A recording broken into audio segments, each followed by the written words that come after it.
Hi everyone, today I'll show you how to make some curry chicken empanadas. So if you want to learn how to make this, keep watching.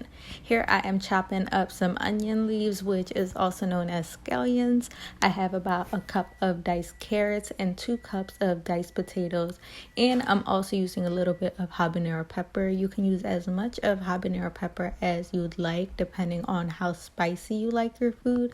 But I'm just using a little bit and only 4 seeds from the pepper because the seeds is where the spiciness mostly comes from. Next, I am heating up about 3 tablespoons of oil on medium heat. Once the oil is hot, I will add about 1.5 tablespoons of onion paste, 1/2 spoon of ginger paste, and 1/2 spoon of garlic paste. Then I will stir the paste and let it cook for 3 minutes. After that, I am adding about 1.5 tablespoons of curry powder, and I will mix everything together.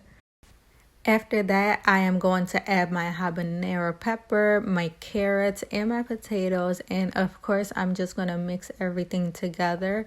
And I'll let it cook for about 10 minutes. When my 10 minute is up, I'm going to stir once again and push everything to the side to make some room for my chicken. Here I am adding about 1 and 1.5 of diced chicken breast. I'm going to season my chicken with 3/4 of a tablespoon of adobo, 1 teaspoon of crushed black pepper, and 1 tablespoon of curry powder. I should have added some salt, but I forgot, so I added some salt at the end. After you season the chicken, give it a good mix, and once you mix the seasoning with the chicken, you can go ahead and combine everything together.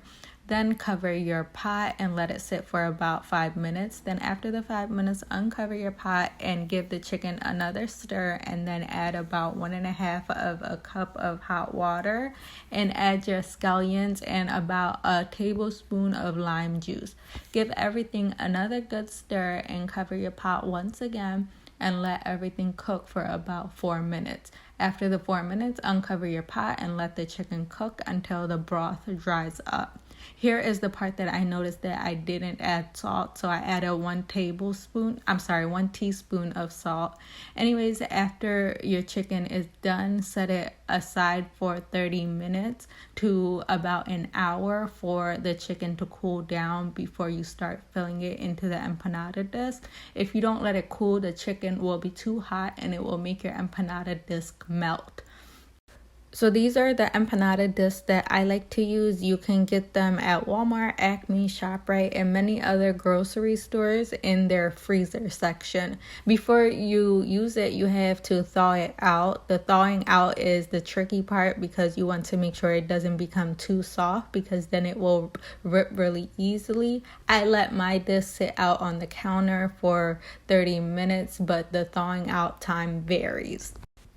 Anyway, so what you see me doing here is me adding some flour to my cutting board so my empanada disc doesn't stick to it. Then I will carefully take out my disc and I will fill it with my chicken filling.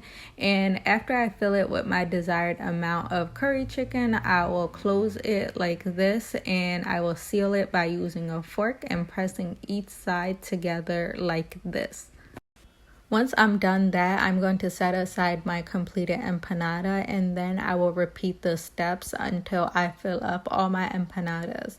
Then I will heat up about 2 cups of oil in a pan. You can use more oil if you want to cover your empanadas completely with oil, but I personally don't like to waste a lot of oil, so this gets the job done for me.